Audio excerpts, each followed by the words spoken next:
Star-flung trailblazers. Welcome to Honkai Star Rail. And also welcome to the first ever Honkai Star Rail Super Condensed. If you are new to the channel, first and foremost, let me just say if you like this content, consider subscribing. We have more videos like this on Genshin Impact. But for videos like this, my objective is to pick up the special program and condense it a lot, so you can understand in just a few minutes what the special program was all about.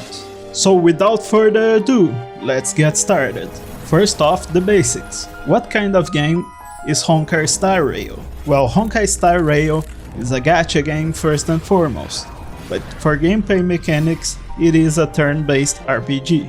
You will usually have 4 characters in your party with different roles, and each of them will take turn, and also the enemy will take his turn, and your objective is usually to defeat the enemy, sometimes with special conditions, depending on the gameplay type that you are playing. These 2 characters that you see on your screen right now are the ones that will be considered the player character. Honkai Star Rail will be launched with 28 characters, being 15 of them 5 stars. Combat in Star Rail will give you an advantage to whoever strikes first. Whoever strikes first will get to go first. For you, the player, to cast skills and ultimates, you need to basically attack first. These normal attacks will give you skill points that you can use to use your elemental skills and ultimates. Of course, there are exceptions. You can also get energy to perform your ultimate by simply getting attacked. Characters will also get abilities out of combat. Enemies can have a toughness level above them. This works as a shield.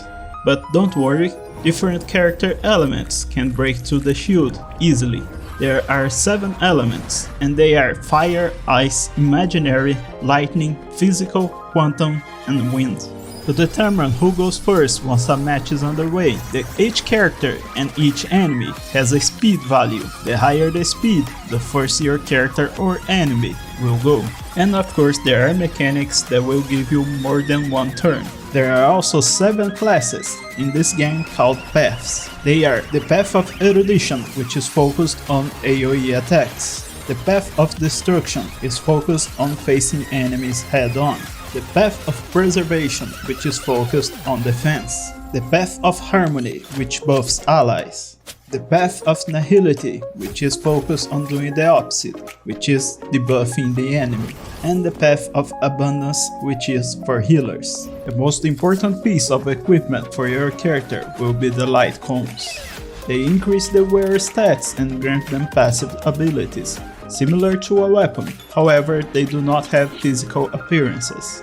And just like in Genshin, you can obtain them by completing quests and exploring, or to the gacha mechanic. Speaking of gacha, the gacha in this game is called warps, and of course we will get standard banner warps and a limited banner, and also warps for light cones. The Forgotten Hall is this game's version of the Spiral Abyss, meaning that in this game you will go through the Forgotten Hall with a limited amount of turns, and if you defeated the enemies in such turns, you will get rewards. We also have the Simulated Universe, which is kinda similar to the Spiral Abyss as well, but it is a weekly content, more reminiscent of a roguelike game. This game will also have events. The first one announced was the Boulder Town Super League. The game will also give you various rewards if you play within the first weeks. The community has stipulated that you can get up to 80 warps, which guarantees you a 5 star at the very least. Lastly but not least, the game will be available on mobile devices, the PC on April 26, and soon enough in the PlayStation. That is all that I have for you today. Thank you so much for watching. Check out my other videos that will appear on screen shortly. Like the video if you did so, and consider subscribing for more videos on Honkai Star Rail, and I'll see you in the next video.